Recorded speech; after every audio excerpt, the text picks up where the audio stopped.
Welcome! Ready to delete your Plenty of Fish account? Let's walk through the steps together. First, open the POF app on your phone. Make sure you're logged into your account. Next, tap on Profile at the bottom of the screen, right where you manage your account details. Scroll down to Account Settings. Here's where the magic happens. Tap on Delete Account. Confirm your decision with a simple tap, and you're done. Congratulations! You've deleted your Plenty of Fish account. Enjoy your new freedom. Need more tips? Subscribe for insights on online dating and app guides. Remember, you control your online presence.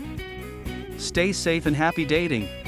If you like this video, give it a thumbs up and share with friends. Thank you for watching. See you next time. Your online journey starts now. Remember, steps can be simple and stress-free. Goodbye.